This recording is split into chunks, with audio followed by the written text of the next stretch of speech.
let's go to London Zoo. The head of invertebrates and spider expert, Dave Clark, who has quite a collection of spiders around him this morning. I mean, we joke about this, but there are some spiders that are dangerous, but not in this country. That's right, Dave, isn't it?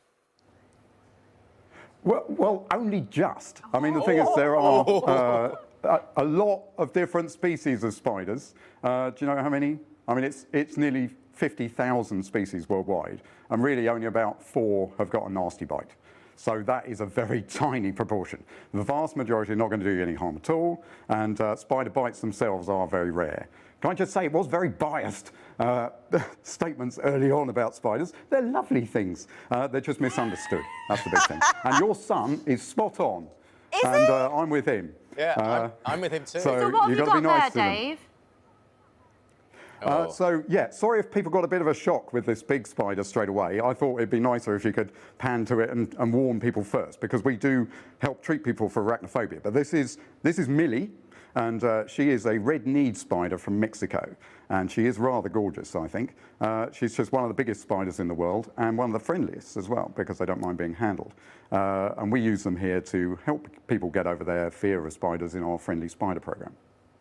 What do you tell people? Just in a what if I despise them, so I can't imagine ever being okay with spiders ever.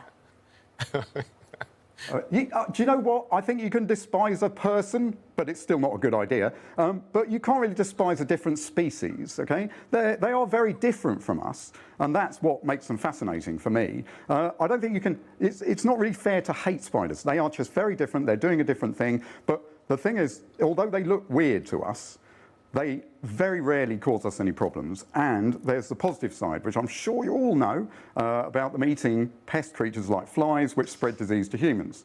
So a lot of people die from diseases around the world. Millions die from malaria. And things like spiders keep insects that spread disease to humans.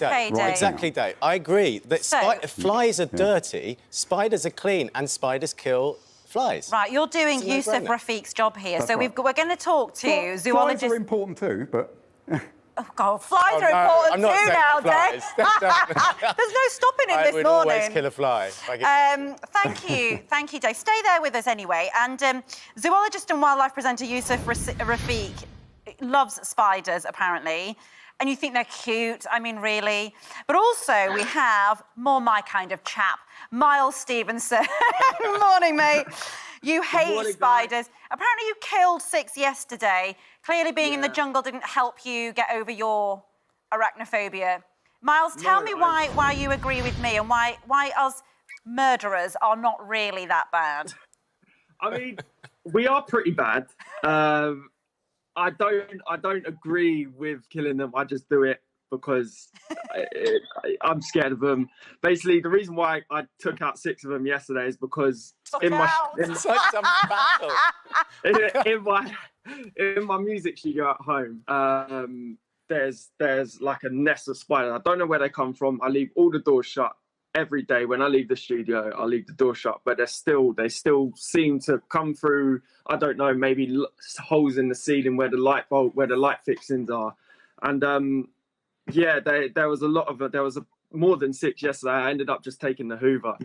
But yeah, I killed 6 yesterday. I don't feel particularly great about it, but I've done it all my life. Apart from when I was in the jungle, them big huntsmans, I don't kill the massive ones. I try and tend to get them out somewhere else. It's just the small ones, like the false widows.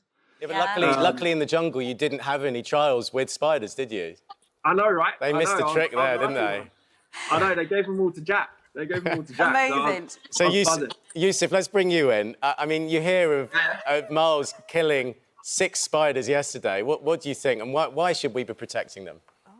Unfortunately, I think it's quite common there, Miles. I think a lot of people kill spiders, sadly. And I always try to look for the fascination in animals. And it's actually not that hard with spiders. They are absolutely fascinating. They've been around on this planet for about 400 million years, which is extortionately long. It's way before the dinosaurs. One of the first animals to ever walk on land that we know of.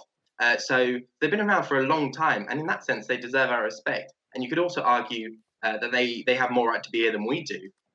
They also produce one of the strongest natural fibers known to man, the silk that comes out of their spinnerets.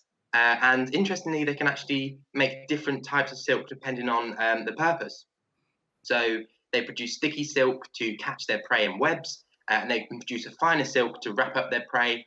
So yeah, they're really cool. They're really interesting animals, and they've adapted all over the world for different ways of life. So we have things called jumping spiders in this country, which I'm sure you're aware of, and some of them can jump up to 50 times their own body length, which is just incredible. Are you trying to convince us? That's not helping me. I mean, it's helping me. I like to hear all of this stuff, but I must admit, on Twitter, there've just been a lot of ways of killing spiders. But someone says, some monkey girl on Twitter says, I freeze any I find with strong hold hairspray. I mean, that's horrible. Miles hoovers them up. That's a slow death. There's another one. I splat the cretins, they call them. So this is Donna on Twitter. I kill them, I have arachnophobia, and if I see one scuttling across my floor, I splat them. I mean, Martina on Twitter says, it's totally OK to kill spiders. They're nasty little pests that deserve a lot worse. Martina, I'm not sure what's worse than killing them, but you clearly... Yusuf, well, let's go back to David, actually, who actually helps people. Like, say for Miles and I... could you do anything now to help us? What is it that you do to cure people of their fear of... Because it is fear, it's exactly what Miles was saying. You don't know where it's come from, you don't know when it's going to come back. They sort of appear out of nowhere and then they're in your space and they move really quickly. You must hear that a lot from people. Yes, and they are one of the few animals that appears inside our houses unexpectedly. So that's something that really triggers a fear as well. Yeah. You don't tend to have rabbits hopping through your kitchen, but you will see a spider. But the thing is that what's good is when people say they don't like killing them. We do understand when people have a very strong fear of spiders that the easiest way of dealing with it is to kill it and then you know it's not coming back. But they're not maliciously coming inside the house. They're not seeking out people who are scared of spiders. And although there are people who say, oh, they're pests, why are spiders pests? What do they do other than people be scared of them? Because they are keeping down the real pests. So what we do is we run a course called the Friendly Spider Programme, which normally takes place monthly during the summer, but we've had to cancel the courses this year due to the pandemic. And that is a combination of expertise about spiders and hypnosis, which helps get rid of the subconscious fear. It is a very common phobia, arachnophobia, so we do understand when people have that debilitating fear, but there are ways of getting over it. Now, it's not easy without... Yeah, Miles, Sorry? would you be willing to do... I mean, obviously at a socially safe distance. I'm happy to be more than 2 metres away from any spider, frankly. But, Miles, are you afraid of them enough to think that you... And you don't like killing them, but would you do a course like the one that David described? Does it bother you enough that you think, I really wish I didn't kill them? I can see an item coming up on tomorrow's show here. Miles? I don't know.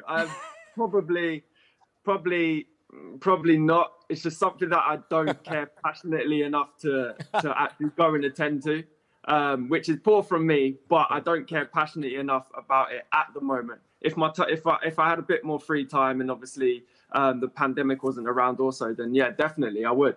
But yeah, I just wouldn't at the moment. And the ones I mainly kill were the false widows, the ones with the white bit on their bum. Because I got bit by ones on my shoulder before. Yeah, and there's a few people are saying that. Somebody else says here, East Coast biker, Yusuf, you can respond to this.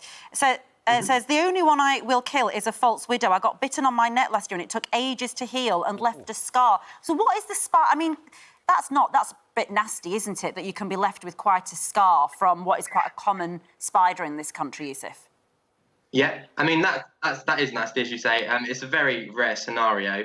But I mean, all spiders do have venom glands. They use venom to kill their prey, but there are very, very, very few, as Dave said before, that can actually do us any harm, and certainly none in the UK that can kill us. There are some... When you say venom, I must admit you're starting to turn me against them. That's quite horrible. There's a myth, isn't there, about we swallow 8 spiders a year. That is just myth, isn't it? Yeah, that's completely a myth. Spiders naturally don't like heat or vibrations, so they wouldn't actively seek out your mouth. Now, I'm not saying it could never happen and a spider could never sneak into your mouth when you're asleep, but it's a complete myth that you would swallow 8 spiders a year.